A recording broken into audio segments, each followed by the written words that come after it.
start our today's social science class on the history part of the chapter Tracing Changes Through a Thousand Years. Tracing Changes Through a Thousand Years. Yes, dear children, let us know about region and empire. Region and empire. Large states like those of the Cholas or Delhi Sultans and even the Mughals, Cheras were compassed many regions during those periods. Let us know about the provinces of the Delhi Sultans through a map. Let us look at the map now.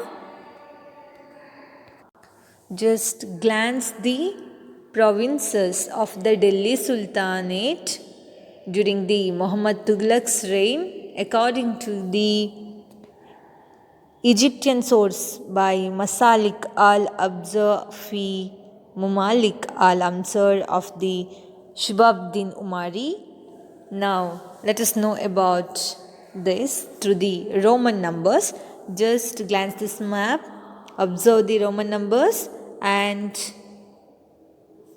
we can get to know about the places. Just observe the number here and even the places. Sivistan, Uch, Multan, Kalanaur, Lahore, Samana, Saraswati, Kuhram, Hansi, Delhi, Badayun, Kannauj, Kara, Aud, Bihar, Lucknowti, Jajnagar, Malwa, Gujarat, Devagiri, Telangana, Talanj, Dwarasamudra, Malabar. Sivistan, Uch, Multan, Kalanaur, Lahore, Samana, Saraswati or Saraswati, and Kuhram, Hansi, Delhi, Badayun, Kannauj, Khara, Aud, Bihar, Lucknowti, Jajnagar, Malwa, Gujarat, Devagiri, Dwarasamudra, Malabar. These were the regions gained by the Delhi Sultans, or this was the empire or the provinces of the Delhi Sultanate during the time of Muhammad bin Tughlaq. Is the provinces of the Delhi Sultanates during the Muhammad bin Tughlaq's reign, according to the Egyptian source called Masalik al-Abza fi Mumalik al-Amsar of the Shibabuddin Umari. And let us know about some more region and empire. The Delhi Sultans ruled a Delhi province in a prosperous way. The information or the details given by a Sanskrit Prashasti means a Sanskrit source tells us about the era of Delhi Sultans, and Sanskrit Prashasti praising the Delhi Sultans, especially Ghiyasuddin Balban, who ruled Delhi in the year of 1266 to 1287, and Sanskrit Prashasti explained that he was the ruler of a vast empire that stretched from Bengal in the west to Ghazni in Afghanistan. From Bengal to Afghanistan in the west, he expanded his empire. This is the information we can get about the Ghiyasuddin Balban, who was the ruler, belongs to a Delhi province during that time. And even some of the Prashastis tells us about how different of people or came or arrived to India and made different regions, and how they expanded their regions as well as they built their empire. and people of different regions called Gaudas and Andhra and Kerala, Karnataka, Maharashtra and Gujarat and so many, and apparently fled before his armies. Means they from different forces or from different places they arrived a particular place, and there they made their regions, and hence they vastly expanded their empire, or they built their rule there. By 700, many regions already possessed distinct geographical dimensions and their own language and cultural characteristics. Means there are many, more than 700 regions were already possessed their own geographical dimensions, means their own geographical areas are existed, and even in that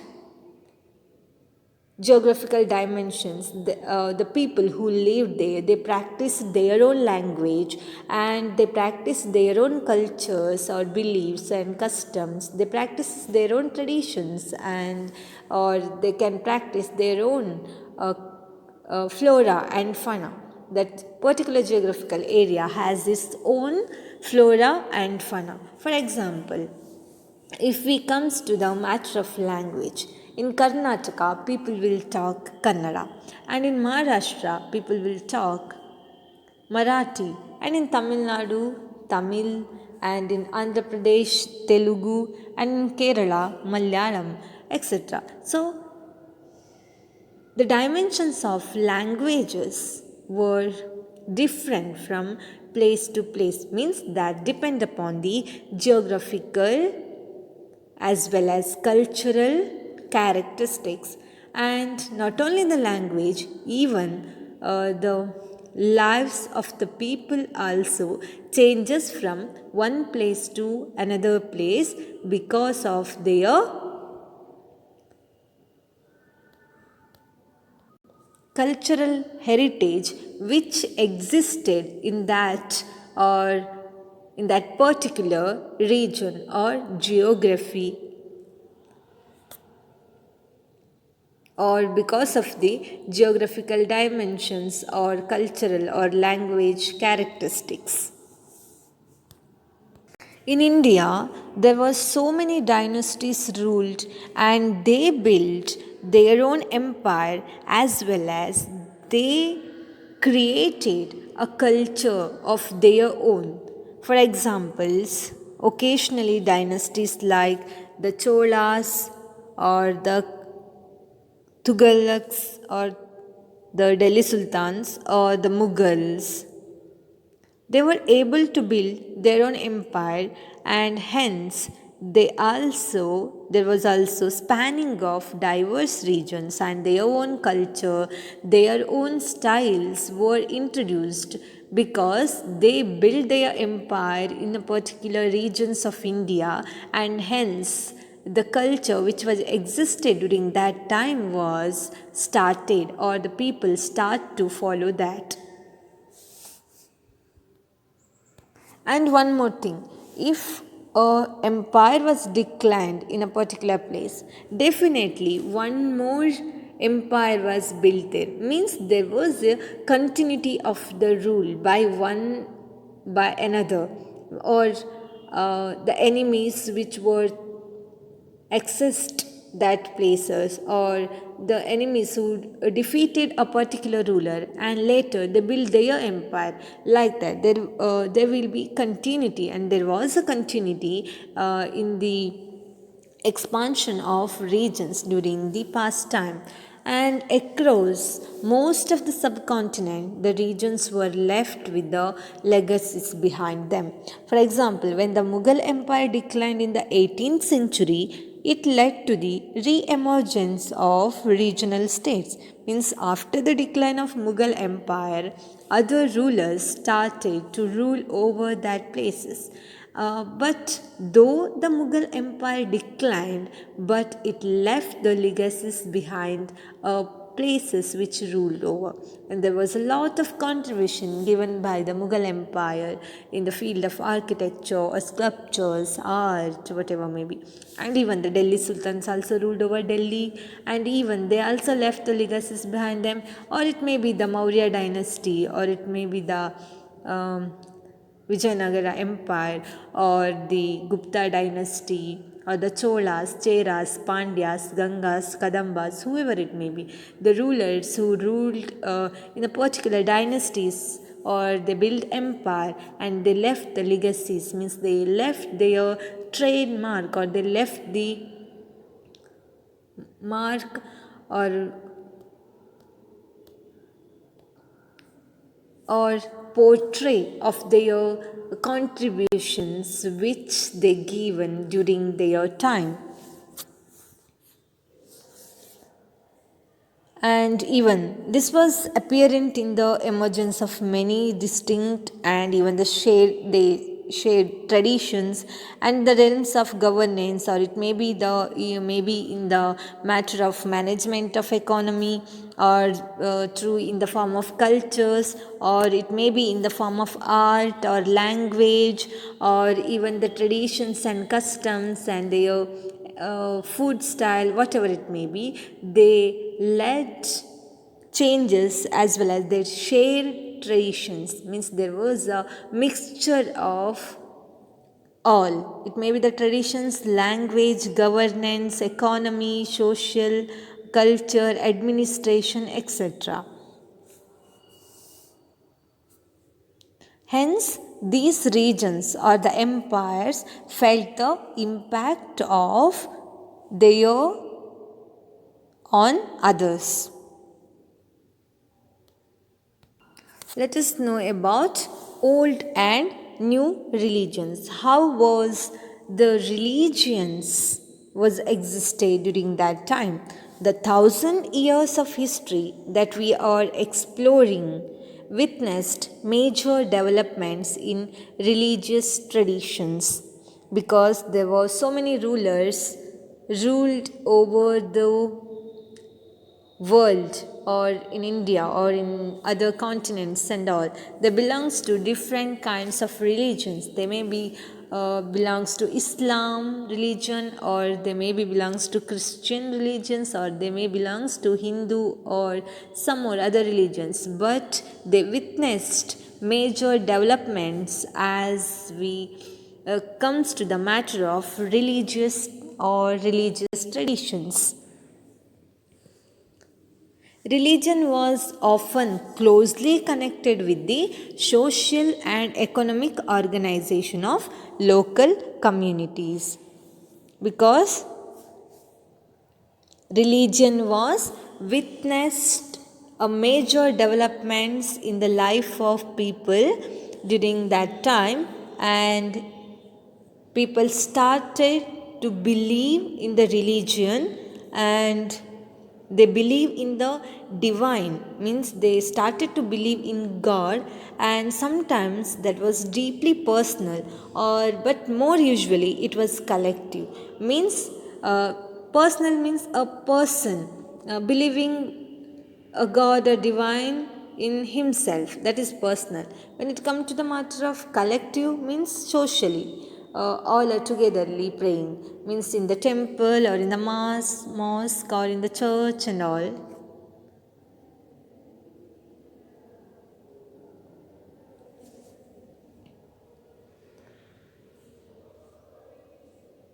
It may be in the temple or in the church, mosque, and all. People gather together and offer prayers to the divine. That is called collective or social. And that closely connected with the social and economic organization of local communities, that bring the people together socially as well as economically together, and that also connected a organization of local communities. For example, Hindus, those who belongs to Hindu religion, they connected in the local communities called Hindus, and they were started to praying in a temple, or they started to worship deities and all. And if it comes to the matter of Islamic religion, they belongs to Muslim communities, and they started to pray in a mosque. Or if it is come to the matter of Christianity, people belongs to Christian religion or community, they started to prayer in a church. So like that, it connected local communities or organization together, and that affected the social and economic life of the people. And as the social worlds of these groups altered, so too did their beliefs. Means a person or people who belongs to a particular community, they started to do their beliefs. They started to practice their beliefs, and they started to practice their own traditions or customs and all.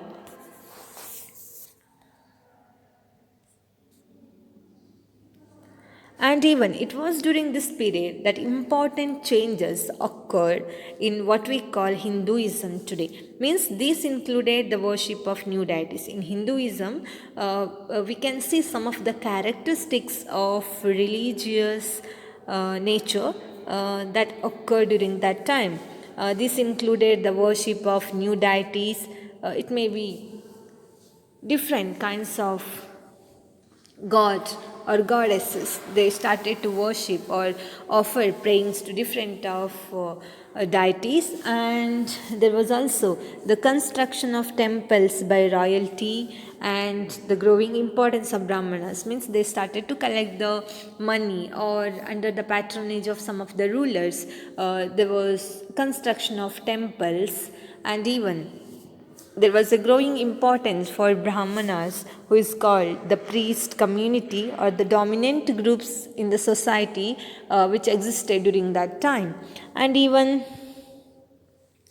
the knowledge of Sanskrit text earned Brahmanas a lot of respect in society, because the knowledge of Sanskrit was not possible to earn for other communities during that time. The Brahmins, who were called as the priest community, and some of them also scholars and all, they only have possibility to earn the language of Sanskrit during that time. And hence the emergence of the idea of bhakti. Means the emergence of the idea of bhakti. Bhakti means devotion. People cultivate the idea of bhakti during that period, and of a loving personal deity that devotees could reach without the aid of priest or elaborate rituals. People started to devote their personal deity, means their personal god or goddess. They started to devote them, they started to offer pujas to them, and even they started to loving their personal deity, and even they started to do some of the elaborate rituals to the deity or to their loving god or deities. This was also the period when new religions appeared in the subcontinents. Means new religions appeared in the subcontinents or other continents, and even the merchants and migrants who are traveling from those subcontinent are first brought the teachings of the Holy Quran to India in the 7th century. Especially in the 7th century, merchants and migrants who brought the teachings of Holy Quran for the first time to India. And Muslims regard the Quran as their holy book and accept the sovereignty of the one God, that is Allah, whose love, mercy and grace embrace all those who believe in him. Muslims thought that Quran as their holy book, and they accepted in that holy book Quran as they have only one God, that is Allah. They started to worship the God Allah and they believed in Him. And many rulers were patrons of Islam and the other religions during that time, and even Hinduism and Islam was interrupted in a varieties of ways by its followers. Means so many people started to adopt and accept the religions like Hinduism and even the Islam during that time. Thinking about time and historical periods. Thinking about time and historical periods. Historians do not see time just as a passing of hours or days or years or as a clock or a calendar, because time also reflects changes in social and economic organization, in the persistence and transformation of ideas and beliefs. Means time is one of the important factors which reflects the changes in the behavior of the people as well as in the social and economical aspects of the people who lived in the society. So, historians treated time as one of the important factors which reveals about the information of the past. And the study of time is made somewhat easier by dividing the past into large segments or periods that possess shared characteristics. Means historians give importance for time as well as they believe that the time which is brought transformation of ideas and beliefs in the society. And there was also periodization of the history. Means there was a time when the history was divided into periodization, means divided into some of the aspects or categories. In the middle of the 19th century, British historians who divided the history of India into three periods, that is Hindu, Muslim and British. In the 19th century, British historians, not the Indian historians, British historians who divided the Indian history into three periods, which is called Hindu, Muslim and British.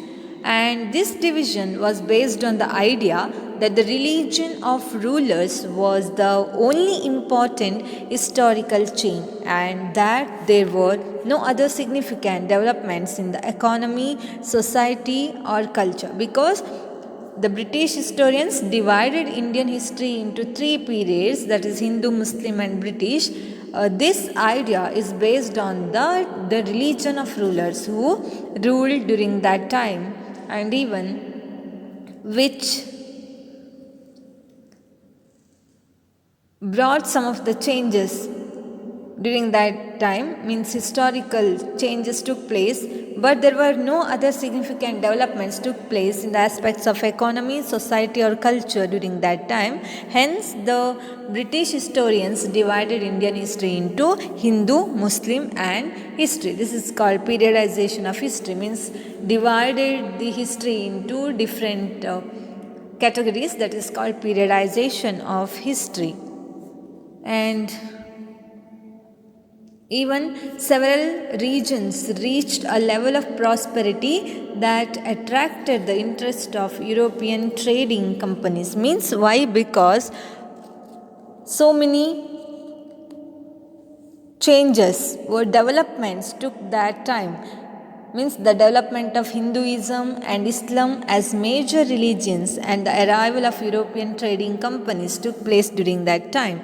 And even not only this much, there are so many rulers who ruled over that time. During that time also they left the prosperous legacy behind them, and even the early empires and kingdoms and the towns and villages that reflects the prosperity of India.